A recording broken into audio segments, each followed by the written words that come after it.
Samajwadi party के वरिष्ठ नेता और सांसद रामजी लाल सुमन जी हमारे साथ मौजूद हैं। उनसे हम बात करेंगे। सर, नेताजी की आज पुण्यतिथि है, तीसरी पुण्यतिथि है। किस तरह का आपका साथ रहा उनके साथ और क्या कुछ संदेश है कार्यकर्ताओं नेताओं को? देखिए, नेताजी का और मेरा रिश्ता तो विद्यार्थी जीवन से रहा। वो 1967 में विधानसभा के सदस्य बन गए थे और मैं 1977 में सबसे कम आयु का लोकसभा का सदस्य बना था। तो एक लंबा रास्ता, एक लंबा सफ़र हमारा उनके साथ तय हुआ है। नेताजी एक अद्भुत इंसान थे और जहाँ तक उनकी सेवाओं का सवाल है, उत्तर प्रदेश के वो 3 बार मुख्यमंत्री रहे, भारत के रक्षा मंत्री रहे। मैं से कोई बहुत ज़्यादा बड़ी उपलब्धि नहीं मानता। कभी कभी मिले जुले सरकारों के दौर में ऐसे ऐसे लोग प्रधानमंत्री और मुख्यमंत्री बन जाते हैं जिनकी कोई हैसियत नहीं होती।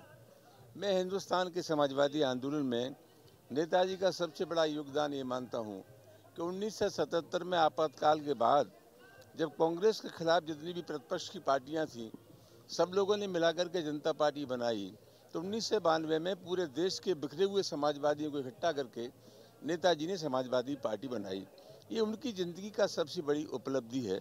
और मैं ऐसा मानता हूँ कि जब तक दुनिया में बेबसी है, लाचारी है, गरीबी है, गुर्बत है, समाजवादी विचारों की सदैव सार्थकता है।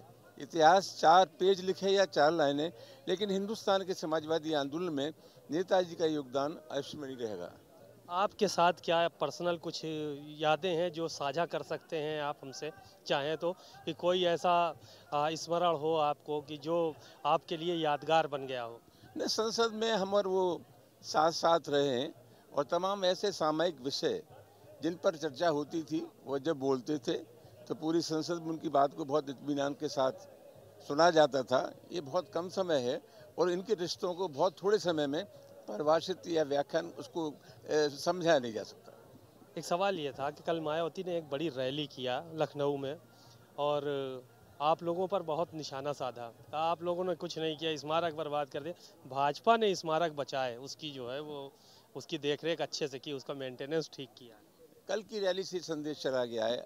वैसे तो आम जनता में संदेश था कि बसपा भाजपा की बी टीम है, लेकिन कल उनका जो भाषण हुआ तो उनका मोह जागृत हो गया भाजपा के लिए।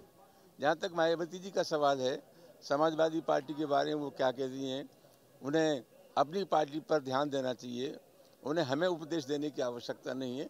और मैं समझता हूँ पूरे हिंदुस्तान में संदेश चला गया है कि भारतीय जनता पार्टी और मायावती के रिश्ते क्या हैं। वो देश और के साथ और ख़ासतौर से कमज़ोर वर्गों के साथ इंसाफ नहीं कर रहे हैं।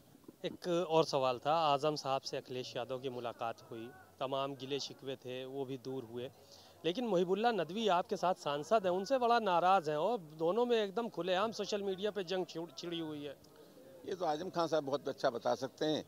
मैं समझता हूँ ऐसी कोई बात नहीं। असल सवाल था कि जो भ्रामक प्रचार किया जा रहा था समाजवादी पार्टी और आजम साहब के बारे में। आजम खान साहब समाजवादी पार्टी के संस्थापक सदस्य हैं और वो कोई ऐसा काम नहीं कर सकते जिससे समाजवादी पार्टी को नुकसान हो।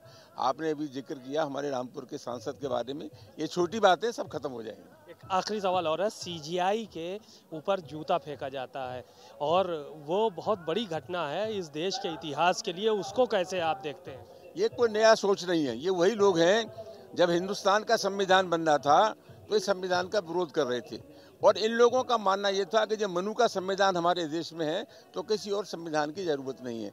ये वही लोग हैं जिनका कानून विश्वास नहीं है। ये मनुस्मृति विश्वास रखने वाले लोग हैं और मैं समझता हूँ, मेरा ऐसा विश्वास है कि हिंदुस्तान की मुख्य न्यायाधीश अगर दलित नहीं होते तो उन पर जूता नहीं फेंका जाता।